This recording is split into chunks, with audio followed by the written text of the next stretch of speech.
Profit आज तक आपको सबसे बड़ा कितना हुआ है इन टर्म्स ऑफ परसेंटेज? या मैं एक चीज सब लोगों को बोलता हूँ कि stock market is a buffet dinner. Diabetes है तो जलेबी क्यों खा जलेबी खाने की क्या जरूरत है? आप एक्सोटिक फ्रूट्स खाओ। Long term is a bunch of short term put together. The social circle recognises you which is a very important part. अगर आपने रिग्रेट मैनेज कर लिया तो आपको कोई फर्क नहीं पड़ता कि आपने जल्दी एग्जिट किया या थोड़ा लेट एग्जिट किया। Alright, so another podcast, and as we like to call it, not another trading podcast, क्योंकि हम इसमें बिल्कुल टेक्निकल्स या फिर बिल्कुल ही घुमा फिरा के कोई बातें नहीं करते। हम इंडस्ट्री के बड़े बड़े और जेन्युइन एक्सपर्ट्स को यहाँ पर बुलाते हैं, उनसे एक इनफॉर्मल कॉन्वर्सेशन करते हैं और उनसे उनका ट्रेडिंग सीक्रेट जानने की कोशिश करते हैं। अब आज के जो हमारे गेस्ट हैं उनका नाम है मिस्टर अभिषेक मुंद्रा। अब ये एक ऐसे आदमी हैं जो स्टॉक मार्केट की दुनिया में तो बहुत ज़्यादा फेमस है, लेकिन सोशल मीडिया पर इतने ज़्यादा एक्टिव नहीं है। और इस पूरी कॉन्वर्सेशन में उन्होंने अपने 20 साल का एक्सपीरियंस हमारे सामने निकाल कर रख दिया। एंड एक चीज़ इसने मुझे बहुत ज़्यादा इंप्रेस किया, वो थे उनके विटी आंसर। मतलब जिस तरह से उनका एक तरीका था, अंदाज था हर एक क्वेश्चन को डील करने का, that was super impressive. So if all this sound interesting to you, let's get started. All right, so Abhishek ji, first of all welcome to SaaS online podcast. Finally आज आपसे मुलाकात हुई है and it's a great pleasure meeting you sir. कैसे हैं आप? बस बढ़िया हूँ। Thanks a lot for having me here. Thank you. All right, so आज हम बहुत सारी बातें करने वाले रिगार्डिंग योर ट्रेडिंग जर्नी। सो या लेट्स गेट स्टार्टेड। अब बहुत सारे क्वेश्चन आज हम पूछने वाले हैं। सबसे मतलब आपकी ट्रेडिंग जर्नी के बारे में और पॉसिबली आपकी स्ट्रैटेजीज के बारे में भी, और हमारे ऑडियंस के भी बहुत सारे क्वेश्चंस हैं। लेकिन उससे पहले आपकी जो जर्नी है, जिस तरह से आपने शुरू किया था और ट्रेडर बनने का डिसीजन लिया था, और जो आपकी एक जर्नी बड़ी ही इंटरेस्टिंग रही है, थोड़ी यूनिक भी रही है। सो उसके बारे में पहले आपसे जानना चाहता हूँ कि ओके, ये जो पूरा ट्रेडर बनने का ये जो डिसीजन था, और ये जो एक इतने अच्छे बड़े बड़े इंस्टीट्यूशन से आपने जो अपनी अलग अलग डिग्रीज ली है, वहाँ से यूजुअली लोग बड़े बड़े बिजनेसेस को ज्वाइन करते हैं, वहाँ से आपने ट्रेडर बनने का डिसाइड किया, उसके बारे में मुझे पहले बताइए। Well, see, my upbringing was, in a very usual middle class family. Or parents and my elders worked really hard to, come up in life, get to the higher social circles, and give their kids the best quality education in life. तो वो एक motivation था. I am a Marwadi. As a typical Marwadi Baniya family, share market most of the families में एक common discussion होता है और investment रहता ही है। सो मेरे लिए शेयर मार्केट कोई नई बात नहीं थी। My father used to invest in stock markets through PMS and through brokers, और education happened to me on the journey of stock markets. तो 2005 में मैं एनएमआईएमएस से ग्रेजुएट हुआ। उसके बाद में 2006 में मैं यूके गया था, वहां पे पढ़ के निकला, और 2010-11 में मुझे आईआईएम बैंगलोर में एडमिशन मिला, तो वहां पे एक साल का एक प्रोग्राम था, वो कर लिया। So I have always love to educate myself, क्योंकि एजुकेशन आपको वो एक एज देता है, कम से कम इंडिया में तो वो एक एज मिलता है। The social circle recognises you which is a very important part.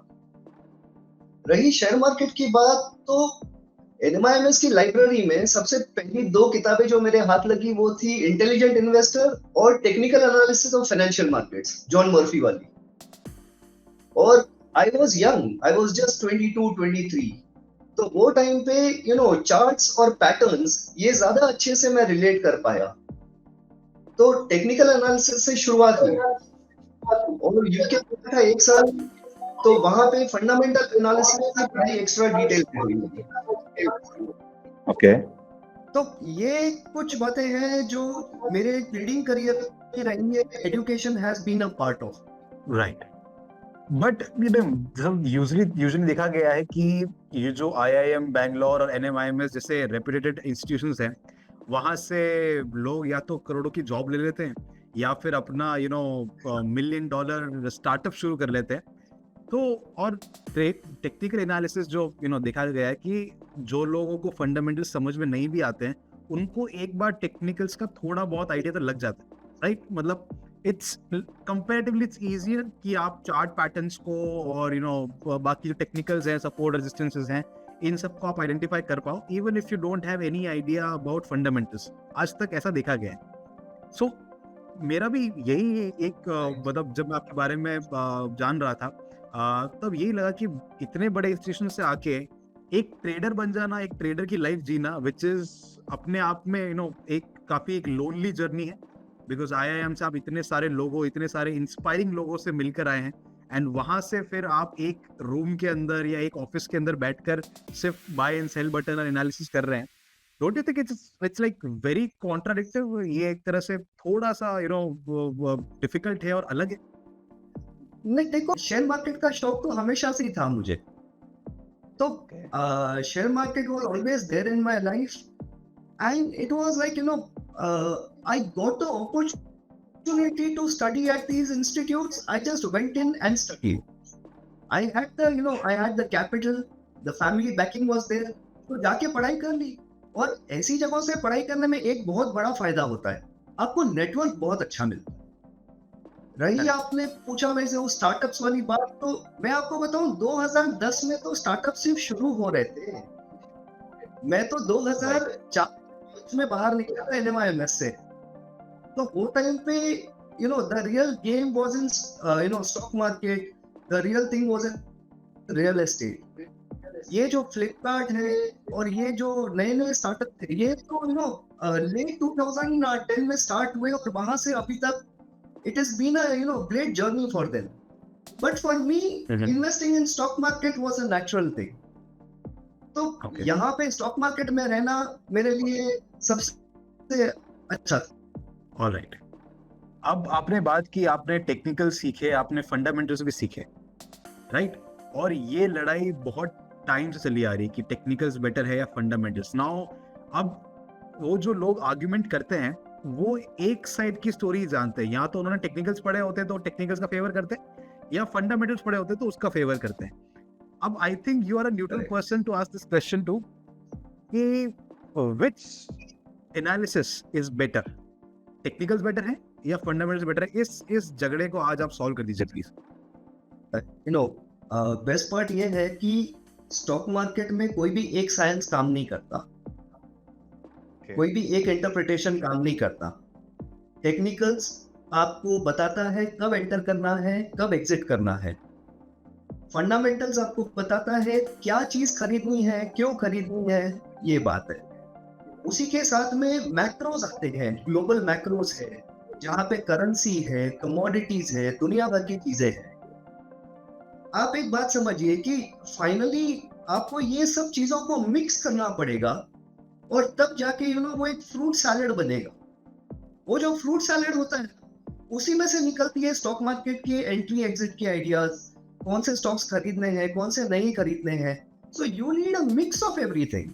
You cannot just rely on fundamentals or on technicals. जो सिर्फ fundamentals follow करते हैं, उनको जो कंपनी अच्छी लगी, they are like the baap of investing, buy at any price. वो हर price पे खरीद लेते हैं। लेकिन जो टेक्निकल्स का नॉलेज रखता है उसको ये भी मालूम है कि यार ये भाव पे खरीदना चाहिए और ये भाव पे भी थोड़ा रुक जाते हैं, शेयर प्राइस कंसोलिडेट हो रहा है। तो another point is stock market में share prices move in advance of the fundamentals. तो शेयर प्राइसेस जिस डायरेक्शन में मूव हो रहे हैं, fundamentals will probably move in that direction. So you got to have fundamentals and technicals as a combination. As a combination, You okay. just can't rely on one. सिर्फ technical से काम नहीं चलेगा मतलब? सिर्फ टेक्निकल से काम में नहीं चलेगा, आपको फंडामेंटल्स का भी नॉलेज चाहिए कि वो कंपनी में हो क्या रहा है। ओके, बट ये तो तब ना जब हम कोई लॉन्ग टर्म इन्वेस्टमेंट के बारे में देख रहे हैं। व्हाट इफ हमारा जो पूरा काम ही है शॉर्ट टर्म ट्रेडिंग का है, स्विंग ट्रेडिंग का है, या ज्यादा पोजिशनल ट्रेडिंग का है, या फिर बहुत सारे जैसे हमारे व्यूअर्स जो हैं वो इंट्राडे ट्रेडिंग करते हैं, तो उनके लिए तो आई डोंट थिंक फंडामेंटल्स किसी काम के है, राइट? सर देखिए, ये अलग अलग ट्रेडिंग स्टाइल्स हो गए। आप जब इंट्राडे ट्रेडिंग की बात कर रहे हैं तो you are referring to tick by tick movement. वहां पे 1% move will make a lot of difference. because in intraday trading, if you are not operating on leverage, it is not going to be profitable. And Now comes the swing and positional trading. Swing और positional trading में आपको company का background तो मालूम होना चाहिए, और अगर आप अगर ये एंटिसिपेट कर सकते हैं कि ये कंपनी के अंदर कुछ अच्छा होने वाला है या खराब होने वाला है, तो वो हिसाब से पोजीशन बिल्ड कर सकते हैं। करेक्ट। रही लॉन्ग टर्म इन्वेस्टमेंट की बात, तो मेरा पर्सपेक्टिव लॉन्ग टर्म को लेके ये है कि long term is a bunch of short term put together. No person who is a real long term investor start by thinking कि मैं उसको 10 साल लेके बैठूंगा। मैं जितने लोगों को जानता हूँ जो कि लॉन्ग टर्म इन्वेस्टिंग भी करते हैं, दे आर लाइक, हम पहले 2 क्वार्टर देखेंगे कैसा परफॉर्मेंस आता है, करेक्ट। और 2 क्वार्टर के परफॉर्मेंस पे वो और 2 क्वार्टर होल्ड करते हैं। अगर कंपनी ने परफॉर्मेंस नहीं दिया तो मैं जानता हूँ ऐसे लोगों को जो शेयर छोड़ देते हैं। रिजिडिटी जो है वो बहुत प्रॉब्लम कर देती है स्टॉक मार्केट के अंदर। करेक्ट।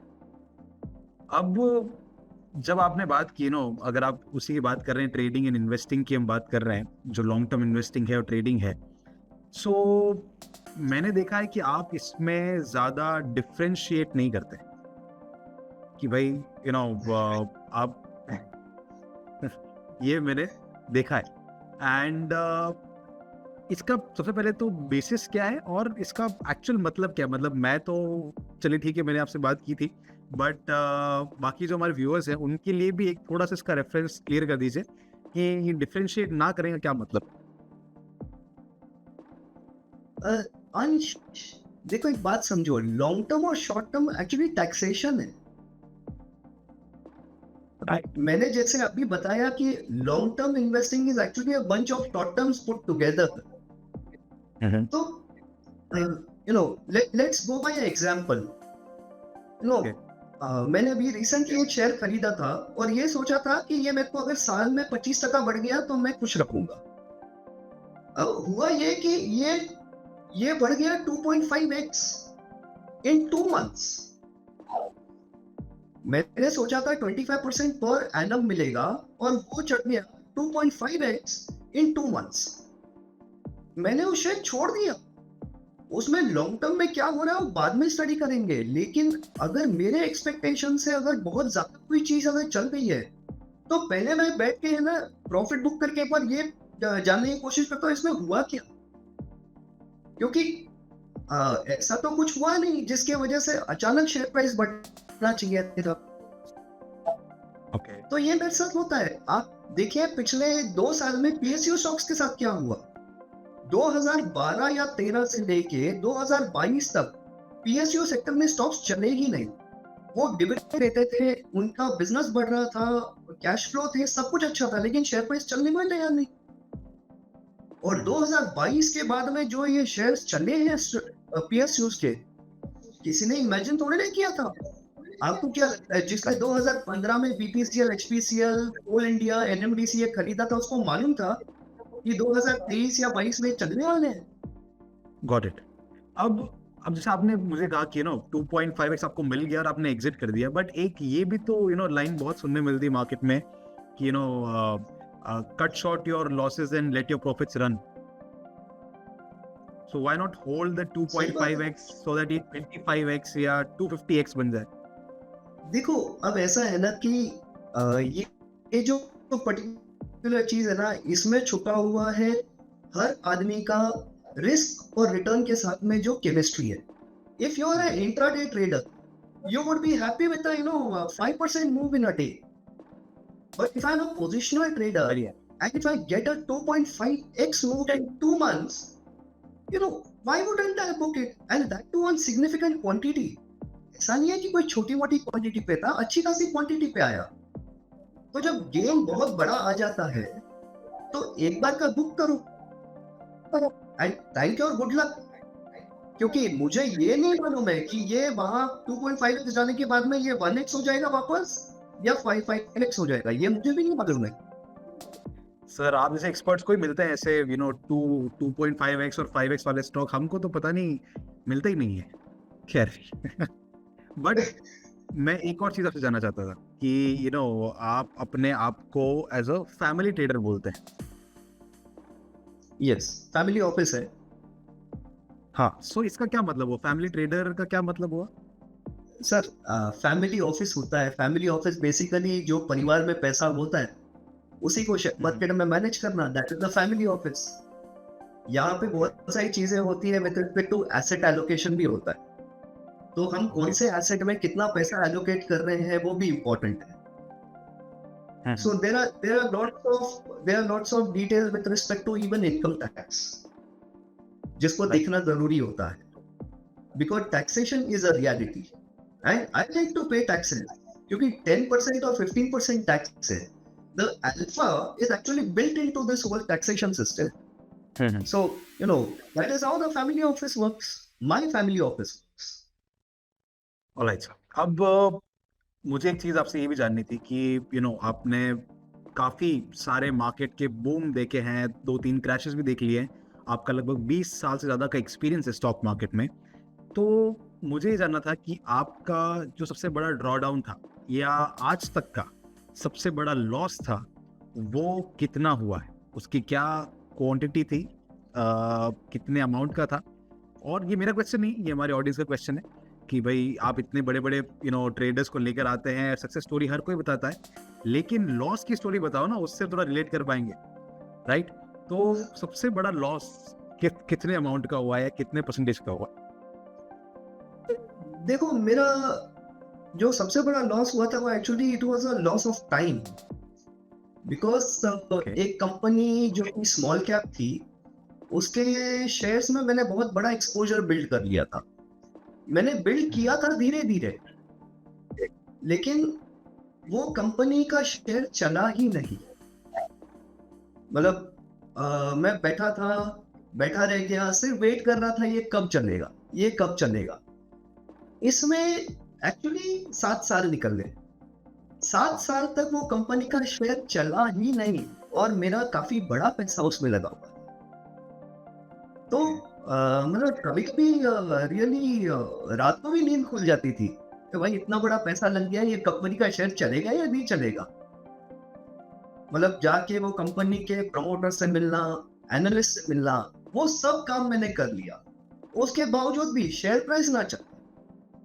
और जिस दिन वो कंपनी के प्रमोटर ने अनाउंस किया डीमर्जर और उसके बाद में दिया बोनस, तो वो डीमर्जर के बाद जो बोनस आया, वो बोनस में मेरे को थोड़ी सी राहत मिली कि चलो कोई बात नहीं, बोनस तो मिला। और वहां से जो वो शेयर चला, मतलब जब मैंने बाय किया था the market cap of the company was I think 2000 crore और लेस देन दैट। और जब मैंने बेचा, the market cap of the combined the demerged entity and the principal entity was 15,000 crore. लेकिन ये होने में 8 साल लग गए, 8 इयर्स। तो आप सोचिए, ये होता है ऐसा, ये एक लॉस था with respect to time, with respect to money भी एक लॉस हुआ था, वो था डेरिवेटिव्स में। वहां पे मेरे से गलती ये हो गई थी कि ये आपको याद होगा, या आप शायद वो टाइम पे बहुत छोटे होंगे, कि 2016-17 में है ना, लीवरेज बहुत आराम से मिलता था, brokers 10x, leverage 100x. Exactly. So my Yes. position size or out of control, and the repercussions were not very good.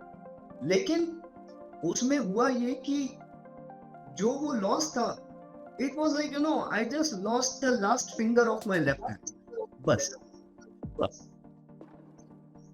Okay. तो वहां मैं बच गया। Position size out of control था, लेकिन उसके बावजूद भी it was not very big. Got it. तो ये अच्छा। दो इंसिडेंट्स में मैंने काफी कुछ सीखा। एक तो 7 साल जो मैंने शेयर होल्ड किया, मुझे बहुत पहले एग्जिट कर देना चाहिए था, मैंने नहीं किया। क्योंकि एक चीज मैंने समझी कि लॉस तब तक ही काट पाते हैं जब तक वो लॉस छोटा हो। अगर वो लॉस बड़ा हो जाए ना, तो लॉस काटना बहुत मुश्किल हो। करेक्ट।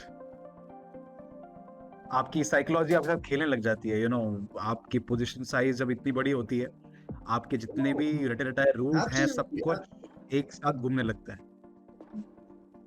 हाँ, बिल्कुल, बिल्कुल। बहुत गंदा विशियस सर्कल होता है। उसमें से निकलना बहुत डिफिकल्ट होता है।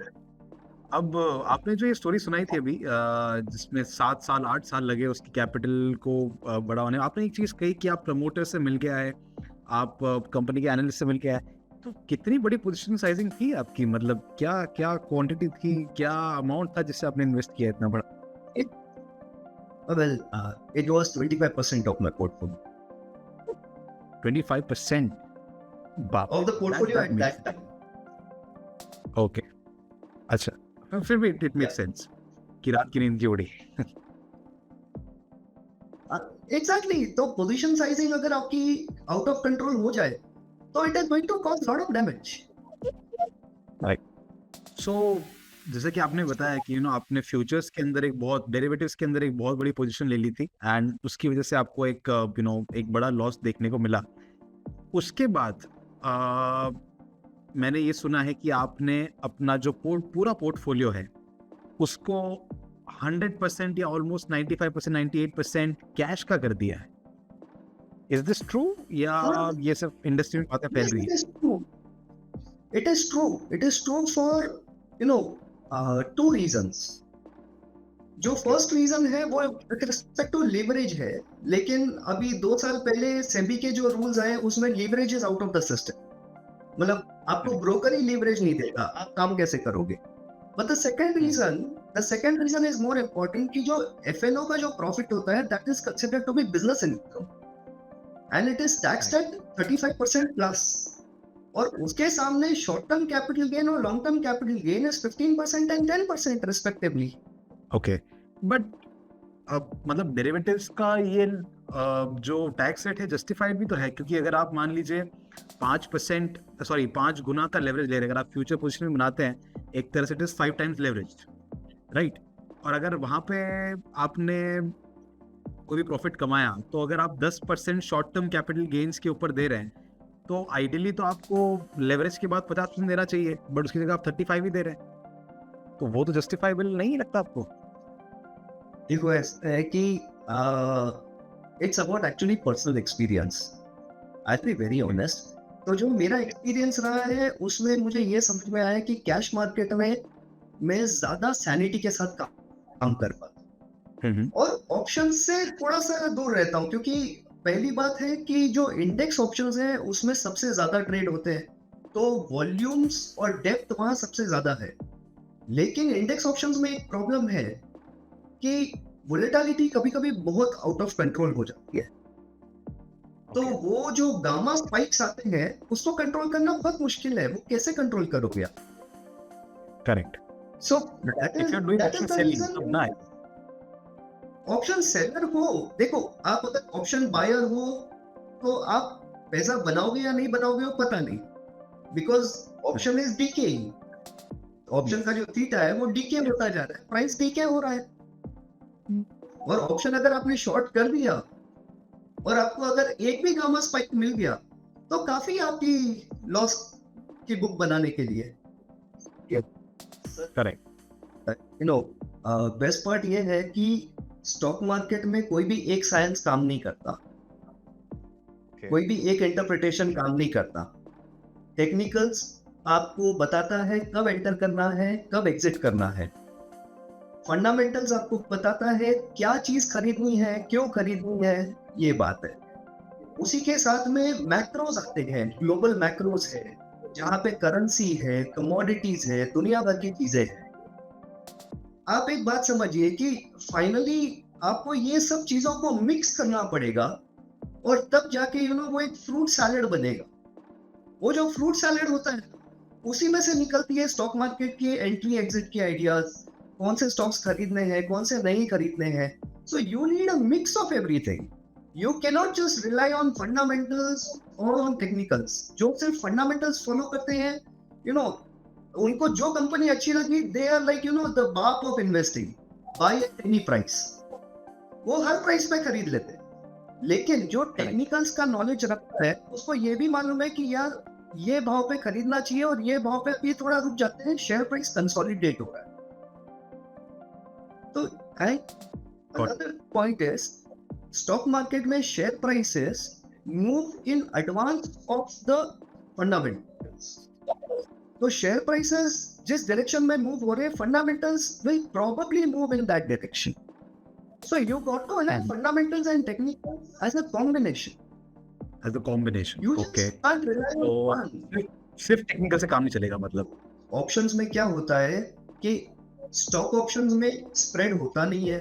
The spread is so far away कि उतना तो आपका गेन होता है। On the other hand Nifty और बैंक निफ्टी में आपके पास में गामा स्पाइक्स का प्रॉब्लम है। तो वो सब Right. चीजों के सामने कैश मार्केट में आपके पास 2000 ट्रेडेबल स्क्रिप्ट्स है, एटलीस्ट 2000। और मैं एक चीज सब लोगों को बोलता हूँ कि stock market is a buffet dinner. मतलब 1000 डिशेस का स्प्रेड है। आपको अगर डायबिटीज है तो जलेबी क्यों खाते? जलेबी खाने की क्या जरूरत है? आप एक्सोटिक फ्रूट्स खाओ।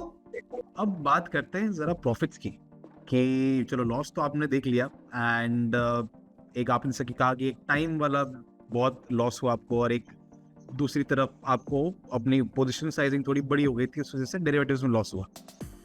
प्रॉफिट आज तक आपको सबसे बड़ा कितना हुआ है, इन टर्म्स ऑफ परसेंटेज या in terms of amount? Amount से हम ज़्यादा खुश होंगे, बट फिर भी अगर if you can tell us.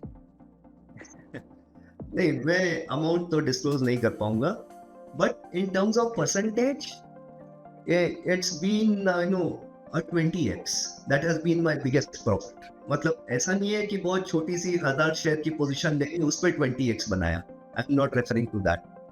I am talking about a position of 25,000 shares which was a significant amount of exposure, और उस पर 20x बन गया।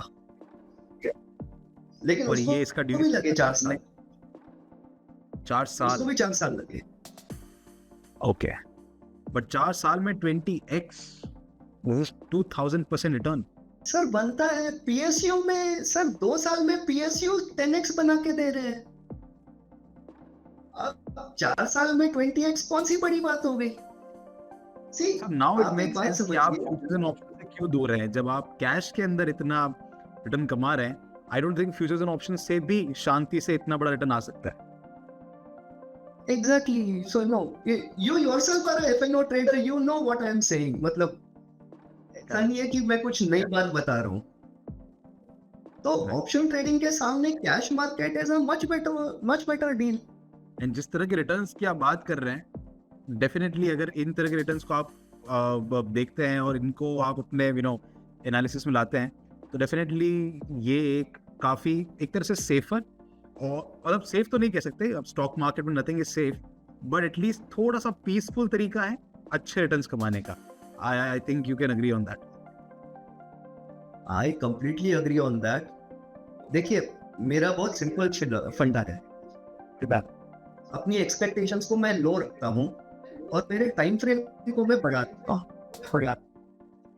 ये दोनों चीजों में कुल मिला के मुझे पैसा मिल जाता है।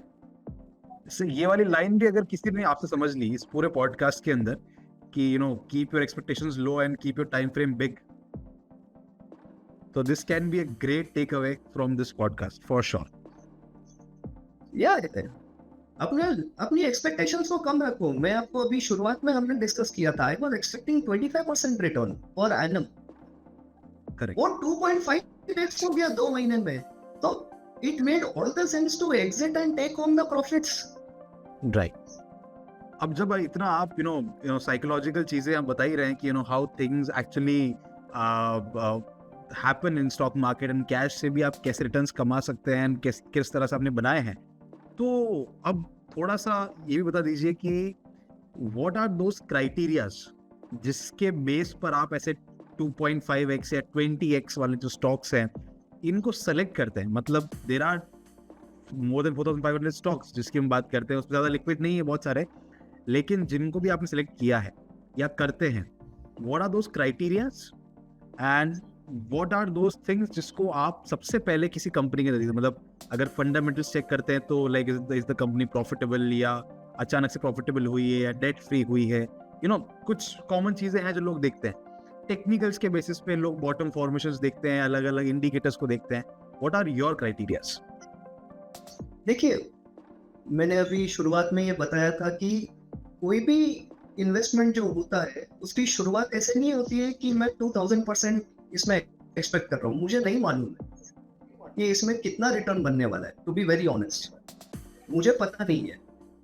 लेकिन मेरे कुछ क्राइटेरियाज है जो मैंने बना के रखे हैं, जैसे प्रमोटर होल्डिंग, मतलब कंपनी प्रॉफिटेबल होनी चाहिए, सेल्स बढ़ते हुए होने चाहिए, ये बहुत बेसिक चीज है। ये आपको स्क्रीनर पे भी मिल जाएगा ये सब। लेकिन मैं जो चीज एक बार देखता हूँ वो प्रमोटर होल्डिंग है। ये प्रमोटर होल्डिंग कितना है? अगर प्रमोटर होल्डिंग बहुत कम है तो it doesn't make sense to own that stock, क्योंकि अगर प्रमोटर का खुद का भरोसा नहीं है वो कंपनी पे, तो मैं कैसे भरोसा करूं? तो प्रमोटर होल्डिंग हाई होना मेरे लिए एक बहुत पॉजिटिव बात है। सेकंड चीज, फ्री फ्लोट कितना है? अगर फ्री फ्लोट बहुत ज्यादा है तो मतलब बहुत सारे लोगों के पास में वो शेयर्स है, तो मैं प्रेफर करता हूँ अगर कोई छोटी कंपनी है तो उसमें फ्री फ्लोट भी कम हो। हालांकि उसमें वैसी कंपनी में शेयर खरीदना आसान काम नहीं है, क्योंकि आप शेयर खरीदने जाते हैं अपर सर्किट लग जाएगा, करेक्ट। तो वो शेयर्स को फिर धीरे धीरे खरीदना पड़ता है। That is where the execution strategy comes in, कि कौन से शेयर्स को, कौन सी कंपनी के शेयर को कैसे खरीदना है। और तीसरी बात यह है कि आपने फंडामेंटल्स तो चेक कर लिए, टेक्निकल्स पे how is the price pattern developing. Fundamentally पूरे आईटी सेक्टर में बहुत अच्छी अच्छी कंपनीज है, लेकिन 2022 जनवरी से अभी तक वो कंपनीज के शेयर प्राइसेस या तो साइडवेज चल रहे हैं और या तो डाउन ट्रेंड में है। करेक्ट। तो वो कंपनी बहुत अच्छी है, उसके प्रॉफिट्स बहुत अच्छे, बोनस इसलिए मैं वो खरीद लूंगा, तो मैं प्रॉफिट नहीं कमाने वाला, क्योंकि मुझे प्रॉफिट होगा जब ये शेयर प्राइस चले। राइट। तो मैं अपने प्रॉफिट से इंटरेस्ट रखता हूँ। अभी आप देखेंगे तो आईटी सेक्टर में राउंडिंग बॉटम के पैटर्न्स बन रहे हैं, काफी सारे स्टॉक्स बन रहे हैं, बॉटम फॉर्मेशन आईटी सेक्टर के अंदर भी बहुत स्ट्रांग है। रुपया जाके 700 रुपए से विप्रो करेक्ट होना चालू हुआ था, 350 रुपए पे आके रुका है। 50% करेक्शन तो हो गया लगभग।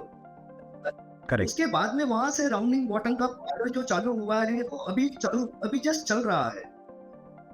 अब यस। ये बेसिस पे आप टेक्निकल एनालिसिस को यहाँ पे मैं यूज करता हूँ कि ये प्राइस पैटर्न जब रिकवर करेगा तो इसके अंदर कहाँ पे मुझे रेजिस्टेंसेस मिलेंगे, कहाँ मेरे सपोर्ट्स है।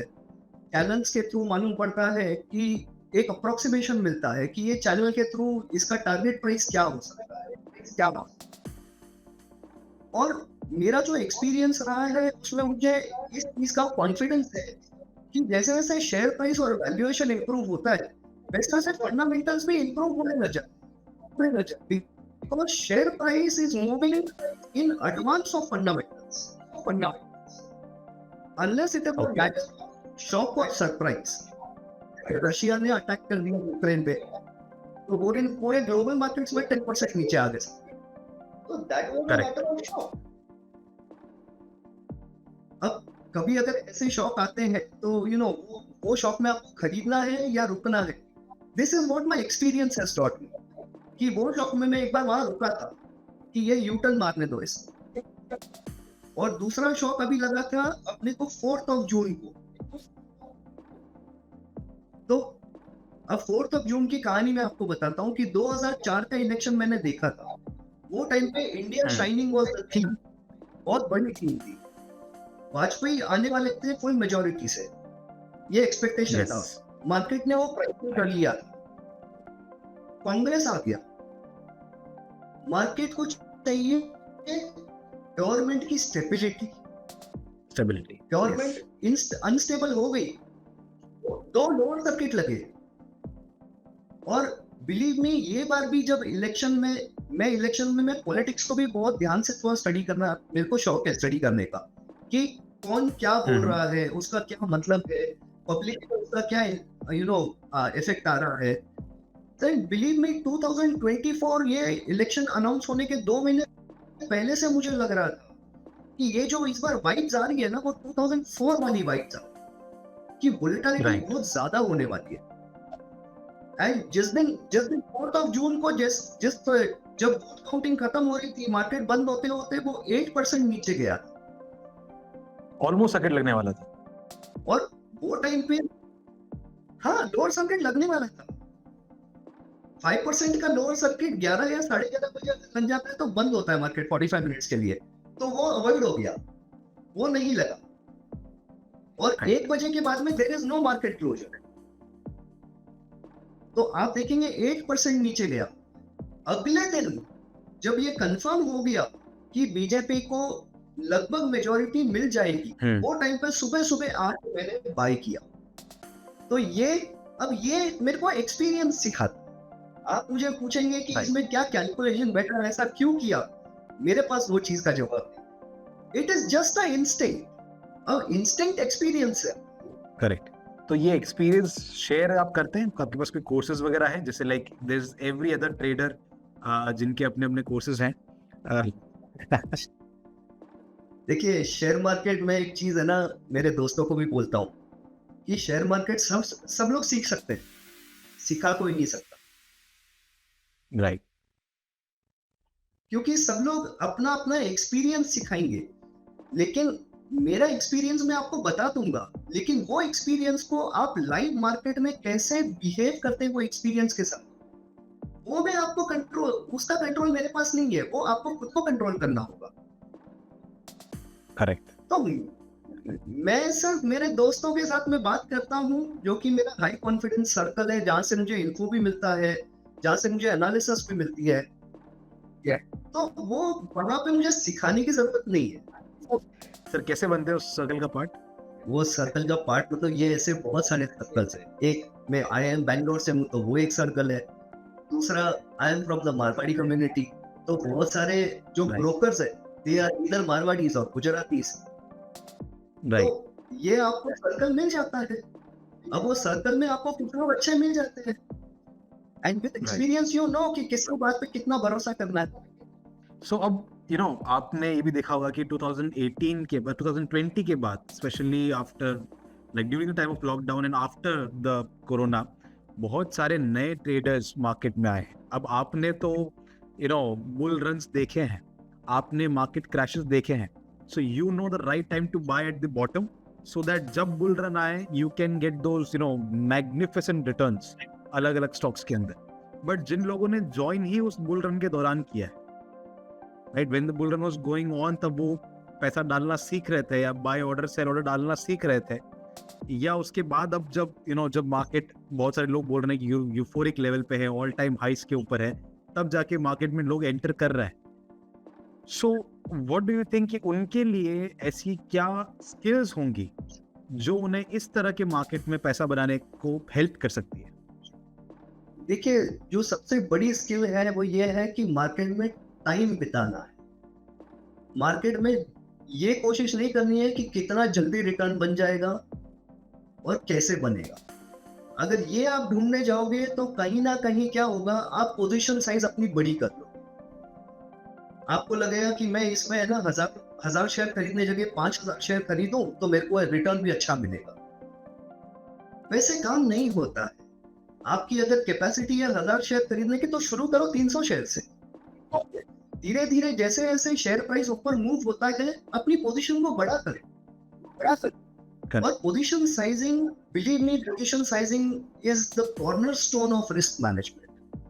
अगर आपकी पोजीशन साइज कंट्रोल में है तो आपके डूबने की प्रोबेबिलिटी कम हो जाती है। It's a game of probability, understand. You have to just avoid the probability of absolute ruin, जहाँ पे खत्म हो गया। अगर आपने वो अवॉइड कर लिया और आपका अगर टाइम फ्रेम थोड़ा अच्छा लंबा है तो पैसा तो बन ही जाएगा, उसमें क्या दिक्कत है। दूसरी बात यह है कि ये जो फोमो होता है, फियर ऑफ मिसिंग आउट, उससे थोड़ा सा अलग रहना बहुत इंपॉर्टेंट है। बिकॉज जैसे मैं आपको एक बात बताऊं, you are rich only till the time your neighbor doesn't own a Rolls Royce. If your neighbor brings in a Rolls Royce, you will always feel poor. Correct. तो आप अगर वो fear of other peoples opinion और fear of missing out में अगर आप घुस गए तो शेयर मार्केट आपको बाहर भेज देगा। अब क्योंकि आपको इतना एक्सपीरियंस है मार्केट के अंदर एंड एक टाइम के बाद जब आप ट्रेड लेते हैं, मतलब डेफिनेटली जब पैसा इन्वॉल्व होता है, इमोशंस तो मार्केट में जुड़े होते ही। हम कितनी भी बात कर लें कि आपको इमोशन लेस होके ट्रेड करना है, आपको बिल्कुल डिटैच होके ट्रेड करना है। बट जब आप अपने एक बड़ी क्वांटिटी, बड़ा पैसा मार्केट में लगाते हैं, इमोशंस तो आते ही हैं। बट एक वक्त के बाद, जितना आपका एक्सपीरियंस है, जितना बड़ा आपका एक्सपीरियंस है 20 साल से ज़्यादा का, लोग डिटैच होना सीख जाते हैं एंड उनके लिए मार्केट एक जरिया बच जाता है जहाँ पे वो अपना पैसा लगाते हैं, निकालते हैं, लगाते हैं, निकालते हैं। So this is the theory, at least this is what we have learn, what we have read, right? What market means to you, मुझे ये जानना है। After 20 years of being in the market and making money in the market consistently, what market actually means to you at this point of time, at least? So stock market is a place which has given me a very good life.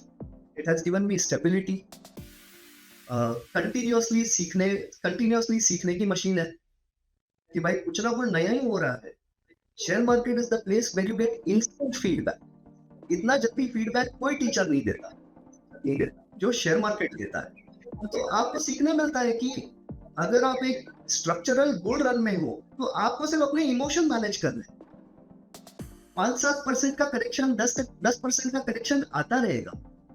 वो correction में आपको क्या खरीदना है ये सोचो। और exit भी उतना ही इंपॉर्टेंट है। अगर एग्जिट नहीं करोगे तो नई स्क्रिप्ट के लिए पैसा कहाँ से आएगा? सो एग्जिट की आपने बात की कि एग्जिट भी उतना ही इंपॉर्टेंट है जितनी कि आपकी एक perfect entry. So what are your exit strategies? कैसे आप एग्जिट करते हैं मार्केट से, किसी स्टॉक से, चाहे शॉर्ट टर्म ट्रेडिंग के लिए हो या लॉन्ग टर्म इन्वेस्टिंग के लिए? मतलब एक टारगेट जैसे आप सेट करते हैं एग्जिट के लिए, या फिर एक पॉइंट ऑफ टाइम पे आकर कि भाई ओके हो गया, निकलते, ये कैसे डिसाइड करते हैं आप? देखिए, ये चीज में तो मैं अभी भी ग्रेजुएट हो रहा हूँ, क्योंकि मैं खुद को अभी भी समझ रहा हूँ कि एग्जिट किया तो किया क्यों। मैं जैसे बताऊं, वो बॉम्बे स्टॉक एक्सचेंज, मैजडॉट, इनमें मैंने एग्जिट कर दिया 4x 5x में, ये चले गए 6x 7x। तो मुझे कि मैं एग्जिट कर दिया और उसके बाद में ये और भाग गए ऊपर, वो चीज का रिग्रेट नहीं है। Stock market is a place जहाँ पे रिग्रेट्स हर चीज के हैं। आपको सिर्फ रिग्रेट मैनेज करना है। अगर आपने रिग्रेट मैनेज कर लिया तो आपको कोई फर्क नहीं पड़ता कि आपने जल्दी एग्जिट किया या थोड़ा लेट एग्जिट किया, क्या फर्क पड़ता है? You have made your money and you have the next opportunity in standing in line where you want to invest. So it does not really matter to me कि मैं exit कर लिया और उसके बाद में और ऊपर चल गया, इससे कोई खास अब फर्क नहीं पड़ता। खैर, ये तो इतना एक्सपीरियंस तब हमें होना चाहिए ये सब चीज़ों को रियलाइज करने में, और अपने, और पढ़ते तो हम भी हैं लेकिन अपने जिसको कहते हैं जहन में बिठाने में उस चीज़ को टाइम लगता है। एंड आई थिंक जैसा कि आप कह रहे हैं, ये चीज़ें एक्सपीरियंस के बाद ही आती है।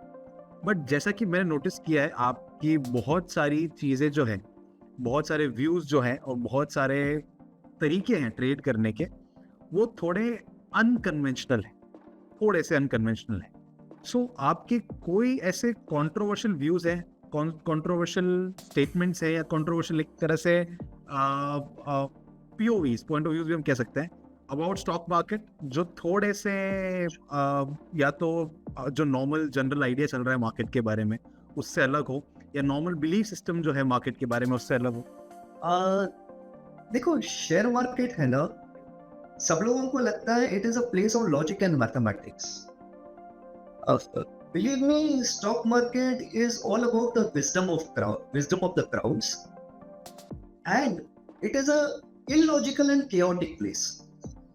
आपको अपने खुद के तरीके डिवाइस करने पड़ेंगे, ढूंढने पड़ेंगे कि आप ये chaos को कैसे संभाल सको और अपने स्टॉक सिलेक्ट कर सको। It is very important. सबको लगता है कि ये स्टॉक मार्केट मैथ्स है, ये मैथ्स नहीं है। बिलीव मी, ये गेम साइकोलॉजी का है। इसकी जो भाषा है वो नंबर्स की, नंबर्स। अब वो नंबर्स या तो शेयर प्राइस होता है, वो नंबर या तो एनुअल रिपोर्ट में लिखे हुए सेल्स और प्रॉफिट्स के नंबर्स है, सब नंबर्स है। तो भाषा नंबर्स की है, लेकिन ये गेम साइकोलॉजी का है, बिकॉज आपका जो पैसा है वो आपके साइकोलॉजी से कनेक्टेड है। अगर आपने बहुत मेहनत से कोई पैसा कमाया है, भले शेयर मार्केट में कमाया है या कहीं और कमाया है, वो बिलीव मी आपके साइकोलॉजी से कनेक्टेड है। वो पैसा आप अगर आपके वो पैसा दांव पे लग गया तो भाई आपका दिमाग उधर ही रहने वाला है। कितनी बड़ी पार्टी में रहो या कहीं रहो, आपका दिमाग तो वही रहेगा, भैया ये पैसे का क्या। तो it is a game of psychology. Another thing, जैसे with respect to fundamental analysis, जो कि मैं भी करता हूँ, लोग है ना पी रेशियो को प्राइस अर्निंग रेशियो कहते हैं। Actually, it should be renamed as perception of earnings ratio. Because Correct. share price actually a perception of value between the buyer and seller who are exchanging it for money. Yes. आपके लिए 10 रुपया महंगा होगा, मेरे लिए वो 10 रुपया बहुत सस्ता है। True. तो मैं आपको 10 रुपए दे दूंगा। तो it is a perception of earnings ना। 2020 का जो कोविड का बॉटम था, वहां लिक्विडिटी का पंप चालू हुआ पूरी दुनिया में, यूएस डॉलर और हर जगह पे लिक्विडिटी का पंप चालू हुआ। ये लिक्विडिटी के पंप ने ये जितने शेयर प्राइस के वैल्यूएशन है, कंपनीज के वैल्यूएशन है, आसमान पे पहुंच गई, और ये अभी भी चल रहा है। Correct. मैं बहुत लोगों को, मेरे दोस्तों को बोलता हूँ कि if the world is a laundry of dirty clothes, India is the cleanest. आप देखिए, यूएस में प्रॉब्लम, यूरोप में प्रॉब्लम, यूके में प्रॉब्लम, चाइना में प्रॉब्लम, रशिया में प्रॉब्लम, अफ्रीका कोई जाना नहीं चाहता, बचा क्या? इंडिया और साउथ ईस्ट एशिया की कुछ कंट्रीज। तो finally it is a liquidity driven rally of 51 months. ये 51st या 52nd मंथ चल रहा है सिंस द कोविड बॉटम, और रैली रुकने का नाम नहीं ले रही है। क्यों नहीं रुकने का नाम ले रही है? क्योंकि लिक्विडिटी का पंप है boss. I think thank you so much, sir, for all these insights and ये जो अलग point of view आपने हमें और हमारे सारे viewers को दिया है, it was truly enlightening. Thank you so much for being a part of SAS Online's podcast, and I'm really sure कि हमारे जितने भी viewers हैं उनको डेफिनेटली, मैं ये नहीं कहूँगा कि आपने अपनी पूरी स्ट्रैटेजी बता दी तो वो बहुत बड़े इन्वेस्टर्स या ट्रेडर्स बन जाएंगे, बट डेफिनेटली एक बहुत अलग व्यू जरूर मिलेगा मार्केट को देखने का, and that will be for sure really helpful. Thank you so much for being a part, and it was such a great pleasure talking to you. बहुत अच्छा लगा आपसे मिलके। Thank you so much Abhishek ji. If you have any parting words हमारे सारे viewers, please let us know. Investing और trading के game को सिंपल रखिए, ज्यादा कॉम्प्लिकेट मत करिए, और जो समझ में आता है वहां से शुरू करो। Perfect. All right. Thank you so much for being a part of SAS Online podcast again. And मैं चाहता हूँ कि आप हमारे साथ कनेक्टेड रहे और भी मजेदार कंटेंट लेकर आते रहें हमारे सारे व्यूअर्स के लिए, और मैं यही चाहूँगा। Thank you so much. Thanks a lot for having me. Alright, so ये था हमारा पूरा पॉडकास्ट अभिषेक सर के साथ, एंड जिस तरीके से वो जवाब देते हैं अलग अलग क्वेश्चंस के, दैट इज कमेंडेबल। और आई एम वेरी श्योर कि उनके इस एक्सपीरियंस से आपको भी मार्केट के बहुत सारे इंसाइट्स मिले होंगे। अब ये सारे इंसाइट्स को अगर आपको यूज करना है, you are going to need a trading platform, and if you looking for one, then consider opening an account with SAS online, India's leading deep discount broker. Link of the account opening is in the description. अगर इस तरह का content आपको पसंद आ रहा है तो hit the like button, share this with all your trader friends ताकि उनकी भी एक जेन्युइन तरह से हेल्प हो सके। मैं मिलता हूं आपसे अगले वीडियो में। Till then, keep learning and keep trading.